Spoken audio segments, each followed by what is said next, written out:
saw there is apparently now controversial. Since when? 1939, 1941 if you're American. Ugh. Hey everyone, welcome to Just Stripper Things, where we fully support and endorse punching Nazis. Joining me today is my bestest buddy, partner in crime, yada yada yada. The artist formerly known as Kitty Six, currently known as Jet. Hi! Thanks for having me. Today we're going to be mostly talking about customers, the good, the bad, the ugly projections of very insecure men, but... It's a really funny time. We'll get into those later. It's going to be an assortment. But this episode was actually inspired by something that initially I had completely forgotten about until Jen reminded me, 2-3 years ago. And this is why we had a Nazi thing, because we had a Nazi thing happen. So, I went to do a show at this club we referred to as the In-Town Lazy Week. Basically, we sat around, drank, smoked. It's the one time where I was constantly drinking. Yeah. It was fun.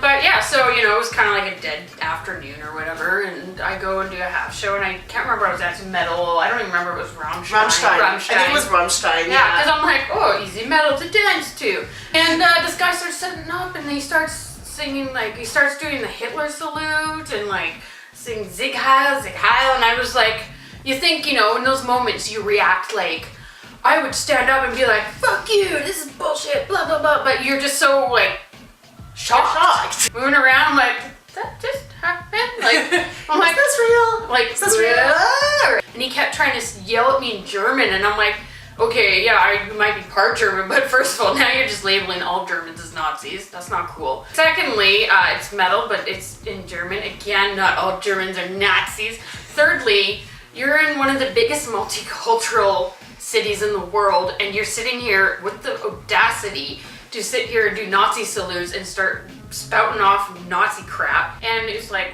what is this actually happening? So I was at my show and I just told him, I was like, stop it. Stop, no, shoot. And I was like, just shoot, go away. No. I love that you tried, basically treating him like you just treated the cat. No, Carl, shoot. If I had a newspaper. Bad Nazi, bad. So many of our fellow white people do that sort of thing where they're like, oh, you're white, you get it. I'm gonna spout this racist shit at you, you get it. So I went upstairs to the change area after, and I was like, she was sitting there, and I was like, so the weirdest thing kind of happened. So yeah, I told her about what happened, and Allison being Allison got so mad. Fuck? She was just like, are you fucking serious? Are you real? And I'm like, yeah, that'd be sitting in front row. He'll still be there, because she was on next. I go downstairs, I do my show, and there's this fucking skinhead sitting in front of the goddamn pole. He starts doing the thing! Don't do that. So, even though I was pre-warned, I was just like, what the fuck am I supposed to do with this? So, I lived in Germany for 4 years when I was a kid. So I still remembered all the swear words in German, so I just started swearing at him in German. And it kind of got him off guard. I watched the whole thing. And at first, he's kind of like, what? And he's like, oh yeah, that's so cool. It's like, oh, you don't understand. Du bist ein Arschloch, it means you're an asshole. So finally, just at the top of my lungs, I yell at him, fuck you, I'm Polish. Anywho, so she got off stage and still mad because, it's Allison. Unfortunately, that was one of the bars where they did not have any sort of a security guard or anything, so... That's why it was like the lazy week. Just they didn't care, we didn't care. Give me money. Yeah. And it was in town, so it was easy to get to and such. Yeah. But there were some good customers as well. There was this regular that we always chatted with, at the same bar actually. And I remember one time we came to chat with him after I did a show, and this is when I was in wrestling training, and we had just done I don't know how many squats and how many rolls, and everything was sore. And I remember he mentions, he's like, oh yeah, here's how you didn't do that spin thing that you do, and yeah, you didn't do as much as you usually do. I'm like, yeah, it's because I can't move. But it is pretty cool. A lot of the older regulars, they notice things that are just Boobs. Boobs are good. Don't think they're not. Right. But, you know, they're there at the bar so long that they actually begin to notice different moves that you do, little costume things. Cat. Yeah, you're a good cat. She never talked about pussy. You guys say pussy? You want pussy? Meow.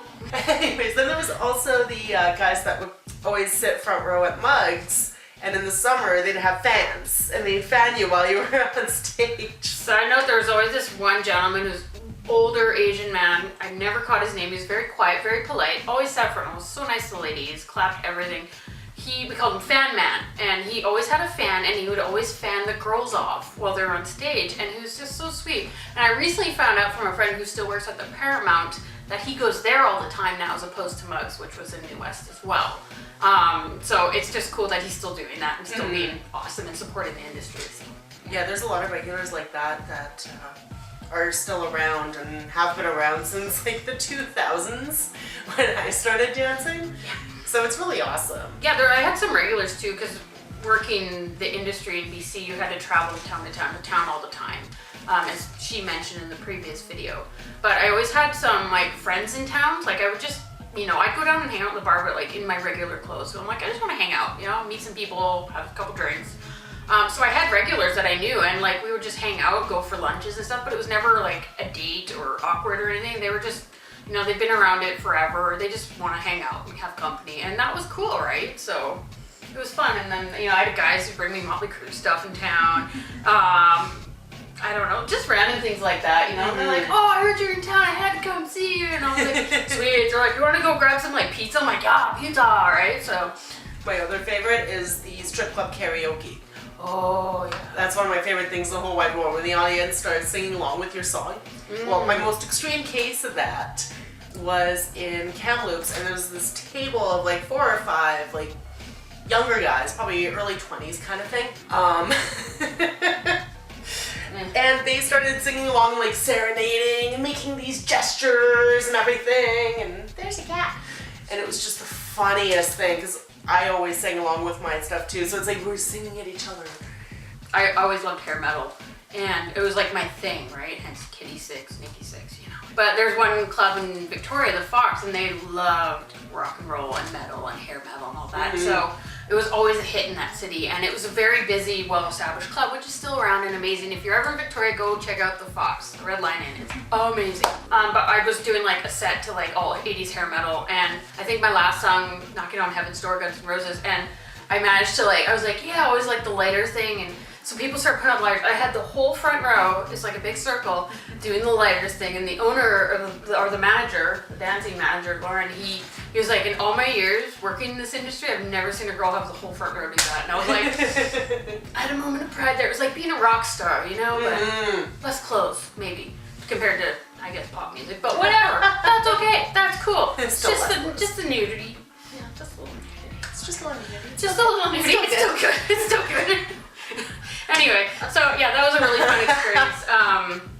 Or it's like, if I dance to some obscure rock music that people love, they'd like lose their minds, like Satyricon. So people like headbanging in front row. Yeah. Fantastic. Or I remember one time in Nanaimo, this guy was like, these 2 guys in front row were really drunk, and they were awesome and chatty and nice, so I was like, whatever. But I played Motley Crue, and the one guy, he just kept throwing 20s on stage. I was like, awesome. He's like, I love Motley Crue. So his friend made him stop. His friend.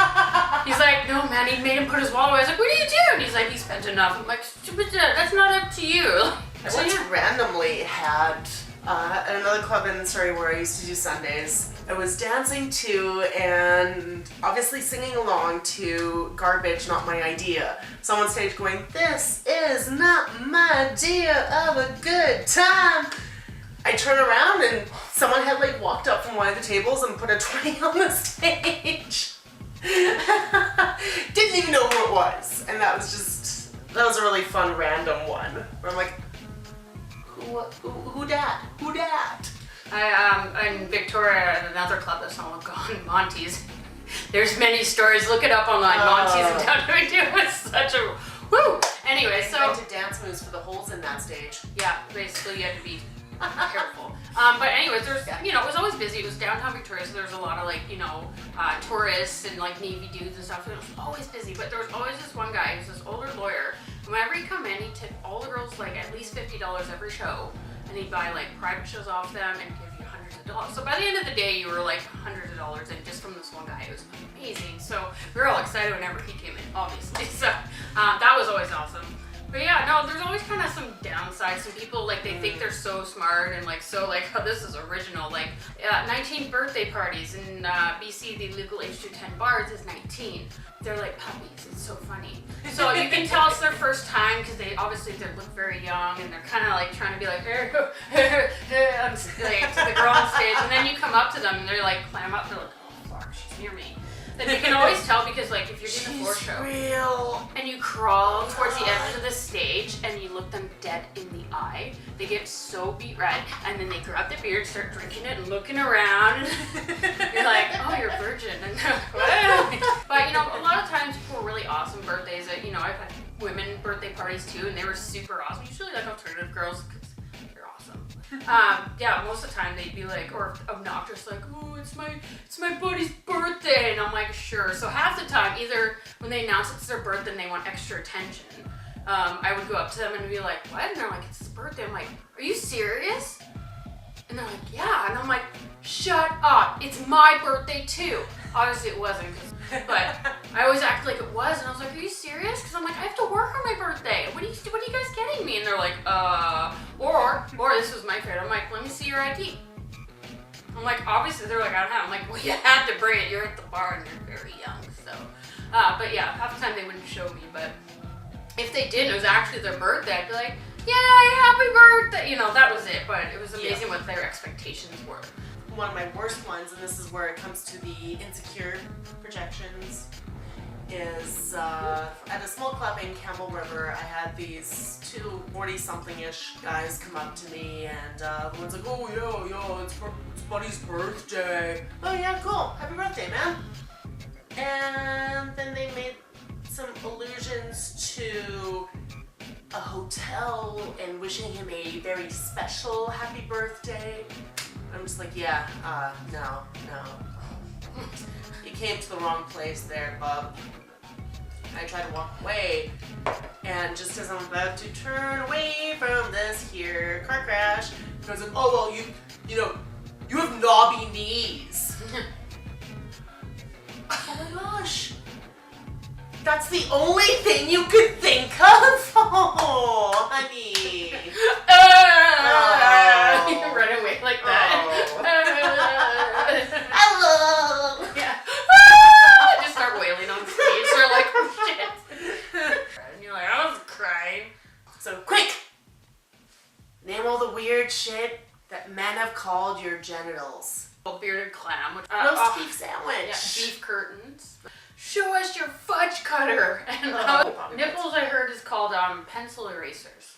Show me your cunt. If you're gonna call it that, you ain't seen it. I'd be like, but I just left your mother at home. The worst is that guy had this chick sitting in his lap, and like for most of the show, they're sitting there making out, not paying attention. I'm like, rude. Why would you sit front row doing that? Oh, no, but that's the thing, too. I'm like, there's clubs that, you know, you can watch people do things or watch naked people and you make out. Those are kind of special clubs. Strip club is not for making out in front row. Whenever that happened, too, I would just get, like, everyone's attention. But I would crawl right up to the edge of the stage again, make sure everyone's looking, right? And it'd be a couple minutes. I'd literally, like, my face is this, and they're right here. And then they'd kind of realize that I'm there, and they'd look at me, and then they'd kind of look around and realize everyone is looking at them. And then I would just stare, and I'm like, don't stop. So that made them uncomfortable, and they would stop, right? And then I'd be like, oh, what? Like, I had one like that at that club in Victoria we were talking about. So it's a big round stage, and there's this couple in front row, and I swear to God, the girl was like literally jerking his face away from the stage, like, don't look, make out with me. don't look at other It's like, girls. so, wait, I'm sorry, you're at a club where there's women getting naked, and you're going, don't look at the naked women, make out with, stay home. Anyway, so when that happened to me, Yes. and they just wouldn't stop, and they were with a group, So I kind of turn to the people sitting around me that were obviously their friends, and I kind of go up really close. So, is it just me, or is anyone else waiting for her to piss on him to really mark her territory? He on things. And of course they start laughing. And all of a sudden their entire friend group is laughing. They come out of their little makeup bubble like, what? Why they all laugh at us? That's my thing. But then, you know, I would get silly too when guys would be like, they'd try and be all like, the young guys would do this, I noticed, is they would have like a 20 or 50 folded in their hand. They would never actually go on stage. They just wanted you to notice they had it. So they would be like waving it kind of in front of their faces, and I'm like, oh boy, you got my attention. Completely ignore them. And then some of them got crap and you would put it on stage. But if you didn't come by and get it, they would kind of take it away again, which I think is like not cool. Not cool. Right? Like don't put money on the stage and take it back. That's like takesy backsies. No takesy backsies. So anyways. Tip is gratuity. Gratuity being based in the word grateful. You are grateful for a service provided. Who isn't grateful for nudity? Right. So anyway, so one time, you know, this guy was like trying to put a 20 in front of me, and half the time I'd be like, oh yeah, and I'd be like, yoink, thanks. Yep. Other times, this one guy's like, show me something special, and I'm like,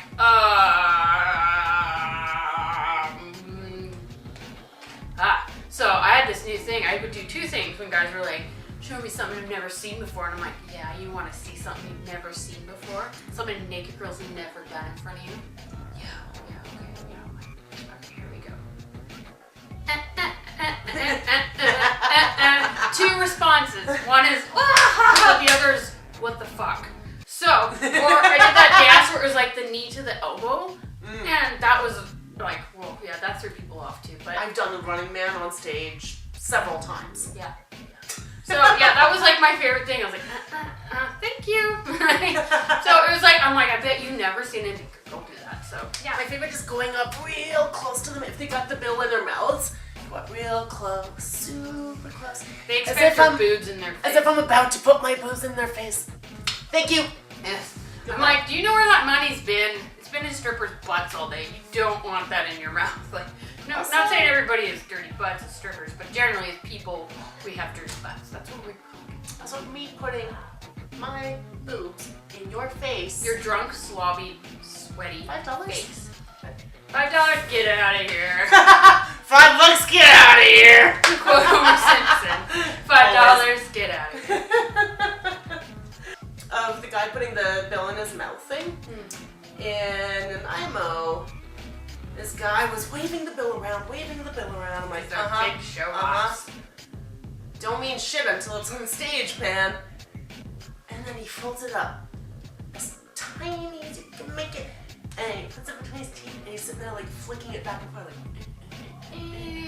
It's like vomit town. So I do my usual where I go up real close. Thank you. And he starts yelling, "Stripper stole my money!" I'm like, no. I actually would do that if there was like that rows of fives on the table, and I was like, it was like a kind of a chill place. I kind of lean over the edge of my legs on the seat, and I was like, what's that? And they'd be like, oh, that's tips, and I'm like, oh, okay, and I take some of that. They'd always laugh though. I'm like, thank you.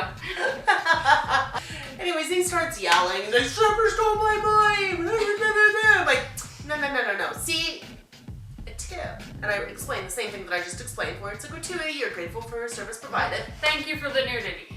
Right? And I'm like, yeah, it's your way of showing appreciation for the service provided. Like, you didn't do anything. I'm like, excuse me? Getting naked in front of a bunch of strangers, doing a whole thing around these poles and yada yada. You know how hard it is to dance doing in heels for 20 They're 6-inch minutes? fucking heels, for fuck's sake. And to do pole tricks, like, da-da. Oh. He doesn't know what to say to that. So, he does the weirdest thing. I've never seen this before in my life. He goes like this. Looks about right. There's this chick sitting beside him, and she just absolutely kills herself laughing. And that was the end of that. Oh, whenever I would fall on stage, because trust me, it happens. You're wearing big shoes, you're not even drunk, right? Like, you're not allowed to drink on stage. Well, obviously not on stage, but you're not allowed to drink between your shows. What you do in your room is none of anyone's business. But anyway, so you can be on stage and you just trip. You just trip and fall, and you could either be super embarrassed, or my favorite would be I'd stand up and go, I do my own stunts! Or one time I had a really bad fall because the pole was a bit slippery. So I was doing this backspin thing where at one point I've only got one hand on the pole and my body weight is like over here. And I'm holding on over here as I'm spinning around and just whoop, land right on my head. I'm like, oh, motherfucker. And they're just like, oh my God, you okay? I'm like, yeah. Physically. Ego's a bit bruised. And then like get up and be like, thank you. I'm here all week. I fell on my head at the penthouse going upside down on the pole, and usually I'm good at that and just hanging up. And I literally, the pole was the same idea, slippery, it just got a little slippery, and I just went land on my head. Audience was like, and the DJ came running out of the booth, he's like, are you okay? And I was like, yeah, I'm okay. Everyone felt so bad, everyone started tipping me, and I continued with my show, but I made so much money. I was like, awesome. That's the best. Yeah, I don't know. There was always other shows I'd love watching. Like there was this one dancer, Darcy Diamond. She was this real sweet girl. She was so fun. She had this granny set. I love that set. And her underwear said, "I give good gummers." It was literally granny panties. So she had this old lady wig, a walker, and she dressed like in a blouse and a cardigan, and had this old lady skirt. And she had this little wig and everything. And glasses, big thick glasses. And then she'd lift her skirt and say, I give good gummers. And eventually she would strip down, but it was really funny. Another one was Sid Harlow. Was always amazing to watch on stage. But she had this one where she used to chain herself to a pole. Like she was kind of in the hardcore fetishy dancer. She was really amazing, ex-ballet, super flexible, crazy. Would run on stage, land, and do the splits. Awesome. But she had this move where she had like a collar and it would have a chain, and she would wrap it around the pole and like pull it so it'd be choking her. Well, apparently she did it once and it actually did choke her and knocked her out. She dislocated her shoulder. Yeah, she was okay, it was but so brutal. But the recovery was brutal, and of course we don't get WCB, so if something like that happens, you can't work. You're just fucked. And part of it show too is like one of the songs like I Want to Be Your Dog. I can't remember who does it, but I'm sure you guys Google. And she had a dog dish that said "bitch" on it. Yeah, and then she would put it in front of somebody. It's probably somebody that was pissing her off, right, or just being generally assholeish. And she'd go in her bag and she'd put this thing in her mouth. She'd walk and crawl, and they'd be like, "Yeah," and then she'd drop it in the dish right in front of it. It was a big fucking dildo. Anytime people were kind of ridiculous, I loved. There's this one girl who did fake masturbating. She'd have her blanket on the bottom of the stage, and she'd kick her legs in the air and be like, ah! And just screaming her head off, and then she'd like lay flat like she's done. And she's like, woo! And it was just really funny to watch. I loved Kyla Ryder's show. Actually, pretty Madonna, much all her shows were Madonna. Yes, that's the one I was Holy thinking shit. of. She had the high ponytail. She had like the mic like this, the cone bra. Okay, the cone bra. She had the cone bra going on. She'd lip sync. Yep. And she was a fantastic performer. I loved working with her. She was so much fun. She gave me a cupcake for my birthday once when we were working together. It had Spider-Man on it because even she knew how much of a fucking dweeb I am. Yeah, there's so many girls. There's been, unfortunately a few girls that have passed away that we've known, and it's weird how it's like the only time you all actually catch up and see each other, because we're all so busy, was at these girls' services. And it wasn't like drugs or anything like that, any of the stereotype bullshit. It was like car accident, like Coca-Cola, and stuff like that. It was just random. One of our amazing friend DJ Shell Shock from Mug, if you remember him, he was driving back from, I believe, Saskatchewan.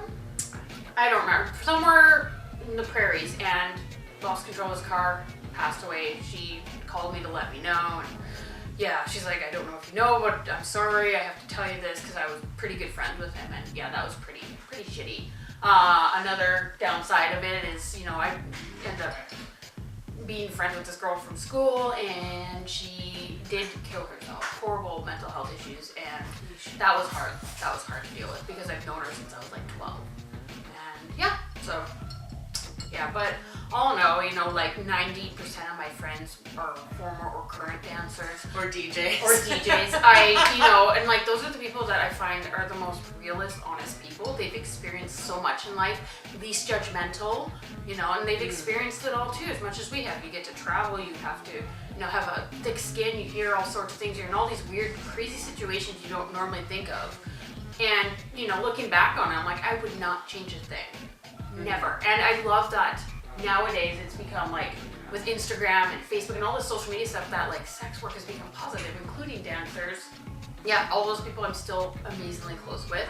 And those are the people that I still have the best connections with. And I wouldn't have met my husband without the help of my dancer friend. You know who you are. Which is funny because, like, I worked with him for years before that, and somehow, even though we worked together all the freaking time, she never actually met him while she was on stage and he was DJing. So I always thought that was super funny how that worked I was out. too busy going. So anyways, yeah. Thank go you for watching. have fun and entertain each other. Thanks for watching, everyone. Cheers!